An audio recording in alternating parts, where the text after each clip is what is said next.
जय श्री राम, जय गुरुदेव, जय हनुमान। मेरी प्यारी बहनों, भाइयों, मेरे बच्चों, मैं आज का आपके सामने शुभ्रा भारद्वाज फिर एक नया उपाय लेकर के आई हूँ। बहुत सरल है और बहुत ही अच्छा है। इसको करने से आपको बहुत लाभ मिलेंगे और इतना सरल उपाय है कि आप सोच भी नहीं पाओगे। कुछ छोटी छोटी मैं आपको टिप्स भी बताऊंगी। आपका ज़्यादा समय ना लेते हुए और इस पर अपन चर्चा करते हैं। अपने किचन में आप ये सोचो कि अपना कोई भी काम नहीं बन रहा है और अपने साथ सब कुछ गलत हो रहा है, तो किचन अपना एक सबसे बड़ा मंदिर होता है जिसको अपन मंदिर की तरह ही उसकी पूजा करते हैं। सुबह जाते हैं, जब भी किचन में घुसते हैं तो किचन की दहलीज को नमस्कार कीजिए, अन्नपूर्णा माँ को याद कीजिए और अपने इष्ट देव को याद कीजिए या अपने जो भी बुजुर्ग हैं, जो अपने जिनको अपन पितृ देवता मानते हैं या पितरानी जी मानते हैं, उनको आप याद कीजिए और उनको याद करते हुए और आप किचन में प्रवेश कीजिए। और उसी समय आप भगवान का स्मरण करते हुए जब भी आप गैस ऑन करते हैं तो आप भगवान का स्मरण करें और उसके बाद अग्नि जब प्रज्वलित होती है तो उसे नमस्कार करें। इससे आपको अनेकों लाभ होंगे।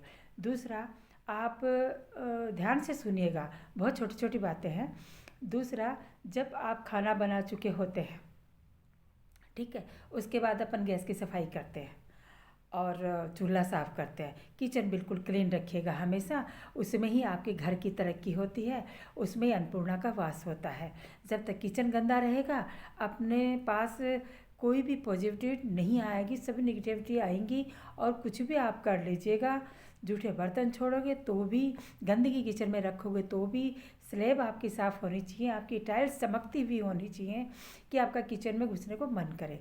खाना बनाने के बाद गैस के चूल्हे के नीचे, गैस के चूल्हे के नीचे 7 दाने जीरा के, जो अपन सब्जी छोंकते हैं वही जीरा, 7 दाने जीरा के, और आप गैस चूल्हे के नीचे, सिलेंडर के नीचे नहीं, गैस चूल्हे के नीचे आप, मैं तो हनुमान को मानती हूँ इसलिए मैं बजरंगबली का आपको बताऊंगी कि बजरंगबली का नाम लेते हुए और आप 7 दाने वहाँ रख लीजिए। ठीक है, आपने रख दिए, एक बार का सुबह का काम हो गया आपका।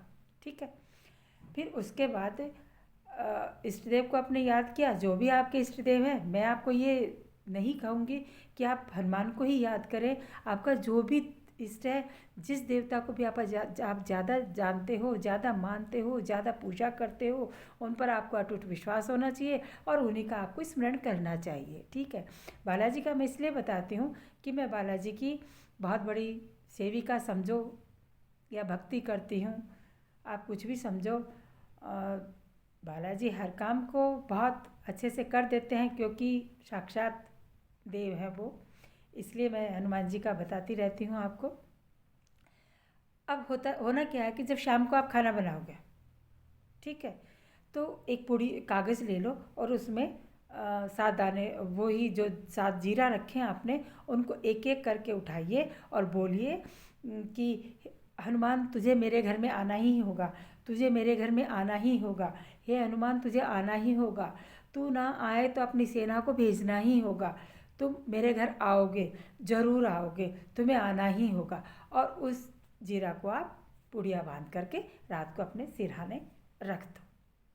ठीक है, ये 11 दिन तक आपको ये उपाय करना है, ये आप रखो। उसमें मैं वही कह रही हूँ फिर आपको कि अपनी सोच अच्छी रखिएगा कि मैंने ऐसा काम कर रही हूँ, मेरे साथ ऐसा अच्छा होगा और सब मेरे साथ अच्छे काम होंगे, मेरे बिगड़े हुए कार्य हैं वो सब सुधर जाएंगे और बालाजी महाराज मेरा सब कुछ अच्छा करेंगे।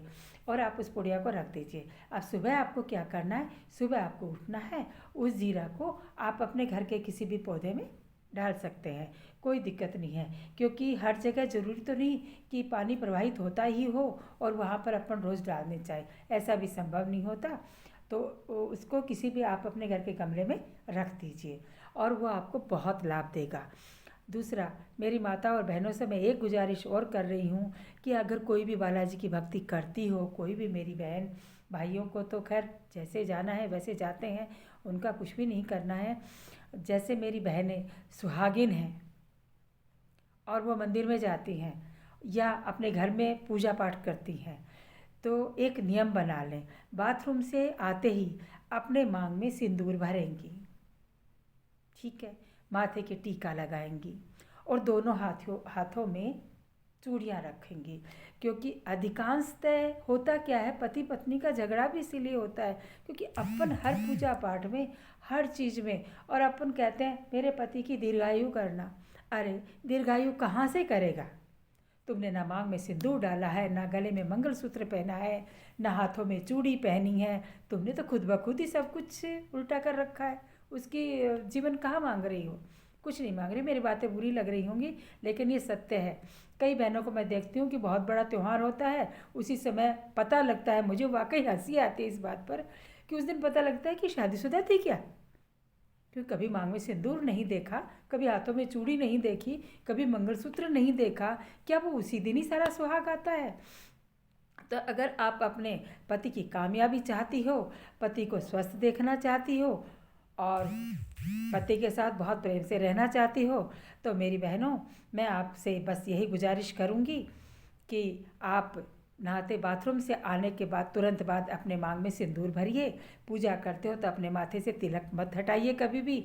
तिलक हटाने में कोई तिलक हटा देते हो तो आप ये सोचते हो कि नहीं तिलक लगा लेंगे तो कोई क्या कहेगा, हमें क्या पूछेगा। अरे ये अपना धर्म है।